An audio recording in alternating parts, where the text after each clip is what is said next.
if you're not seeing reps game your comp plan, they probably don't understand it, right? Like that is I guarantee it. And it's one of those things where reps are going to game it. They're going to game it because if you have the right people, that's what they're being And paid we to want them to. optimize. That's it. You Right. want them to. And we Exactly. want Yeah. them to. Yeah.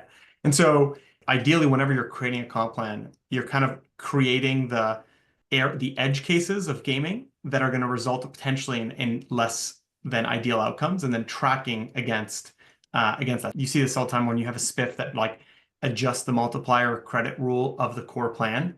Now you have to pay attention to that pay like earnings at a pay curve level, right? You have to track that. You have to track pricing or discounting. If you're rolling at a comp structure that puts two incentives at odds against each other, if you're on top of it, you can course correct and react. And I think it's very powerful. I want my top performers to game a plan. I just want to do it the way that I've created this company. Yeah, within the within those confines of rules, right? I Yeah. follow the rules.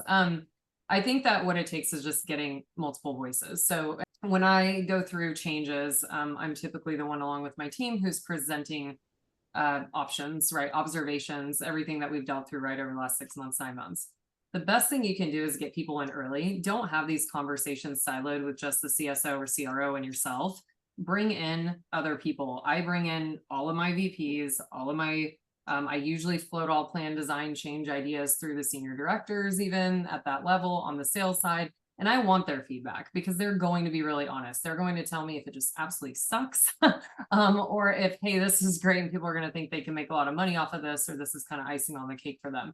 Don't be afraid of that. I find these conversations too much in my past and from my consulting life and in my corporate life. We do things too much in silos. And everything I do when I walk into a place, I'm always like, have you surveyed reps lately? Have you surveyed sales management lately? Have you surveyed other people that are part of excellence committee, right? Maybe HR, finance, what do they deal with?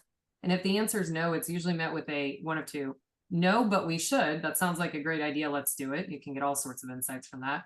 Or B, no, we don't want people to know we're questioning. We don't want people to know that we're guessing. We know what we're doing. And that's just unfortunately a wall of vulnerability you have to knock down. Yeah. Because I tell people a lot of times that the team can feed me the information I need to know, right? So getting those insights ahead of time as you're floating around ideas just helps showcase how strong the argument needs to be or new risks that you didn't think about for the business. And those can be really great. It's not to say that you're not going to do something that they might be against, but you'll be able to build up that story, bring everybody in, get the buy-in, and then be able to articulate again those risks and benefits without surprises.